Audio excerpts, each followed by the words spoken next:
the campaign was called Listen to Michigan. It sort of remains to be seen whether the Biden administration will make any policy changes in regards to what happened there.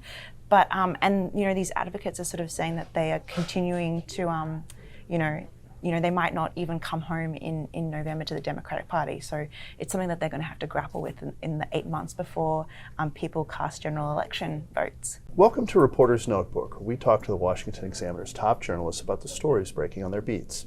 I'm Jim Antle, and I'm joined today by White House reporter Naomi Lim. Naomi, you've been out in Michigan. They had the big primary there, big battleground state for November. What are some of the things that you learned while you were out there? Well, it was sort of a really illuminating trip for many reasons. One, obviously, it was a temperature check on President Joe Biden. Obviously, we had South Carolina, where that was the first test that he had, particularly with sort of Black Democratic support down there. But this is the first battleground state where he's had to sort of perform in the polls. And what we found is that, this is a state that was decided on a knife edge, not only in 2020, but also in 2016 by an even closer margin. And so he has all these core constituencies at play. The big takeaway, obviously, is this sort of rebellion within the progressive wing of or the more liberal wing of the Democratic Party, particularly over the Israel-Hamas war, just because Michigan is home to so many Arab Americans, so many Muslim Americans whose families are directly impacted by the war.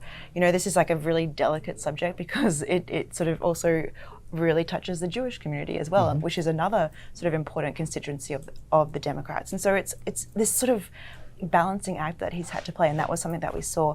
The results of that was that they had a campaign to sort of mark people as uncommitted as opposed to vote for the president outright. And while they set sort of what could be arguably described as a low threshold of only 10,000 votes, and they ended up getting 100,000, almost sort of 10 times, if my math is correct, their target. 10 times, yes. That's Good, right. Thank you for fact checking me in real time.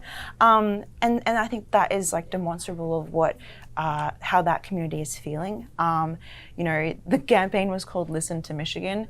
It sort of remains to be seen whether the Biden administration will make any policy changes in regards to what happened there.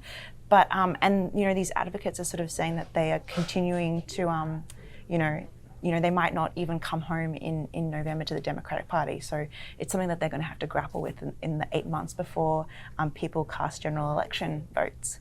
Right, and it is an interesting dynamic because while Biden won the primary by a pretty big margin, if you look at his percentage of the vote, and uncommitted, while it did better than Dean Phillips and Marianne Williamson and so forth have been doing, it was still a relatively small percentage of the vote, but that number of raw votes could really matter in the general election. You're exactly right, particularly in this race where there are lots of other dynamics at play as well. So, for example, as I sort of said with the South Carolina vote, that was an indication of how he's doing with the Black community. And it's interesting how the Black community feels about this response to the war, because I think there's a feeling that they are very, loyal supporters of the party. Particularly Black women come out there. They're sort of what Joe Biden has himself described as the backbone of the Democratic Party. Sure. And I think that they feel like some of their issues are being drowned out, particularly the older members of the Black community. The younger members of the Black community actually sort of, some of them sort of have this. They feel this sort of sympathy towards the Palestinian cause just because of how they feel that they've been treated in this country. And so I think that there's this sort of jostling, and at the same time, obviously, Michigan is home to a lot of white working class union voters, which is another thing that Joe Biden has had to struggle with, particularly when former President Donald Trump is making inroads with that demographic. And so it's just this sort of all these moving pieces that are happening in Michigan, which is why it's going to be so important coming up. And so that has to be a little bit of a concern for Democrats, because a big difference between 2020 and 2016 is in 2020, you didn't have as many third-party candidates. They weren't getting as much of the vote.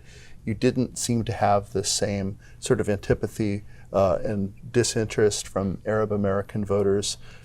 Trump wasn't doing quite as well, making inroads with some of the union households. Some of these 2016 dynamics seem to be back in play, no? Exactly right. And then we're sort of seeing with candidates like Robert Kennedy Jr. getting more access to different types of ballots in different battleground states, for example, sort of Arizona and Georgia. And I think this is something that I don't know whether the fire alarms are really ringing as loud as they are within the Democratic Party. I think there's this idea that it'll go away once people see this really stark contrast between Donald Trump and Joe Biden. You know, they'll be reminded about why they voted for Biden in the first place.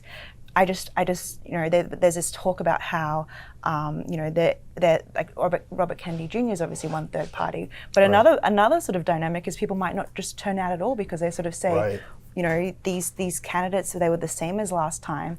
Have our lives measurably changed since 4 years ago? I mean, what is the point of taking part? And so I think that's something that they're really going to have to address. I mean, I don't know whether even if Biden is the best messenger for that message, just because he isn't the strongest person on the stump. He isn't the strongest when it comes to the presidential bully pulpit. And so I think that whether it's sort of trying to get these people to take more interest in these down ballot races, where they have sort of maybe younger, maybe more people of color, minority candidates on the ballot, and that's how they get out people to vote.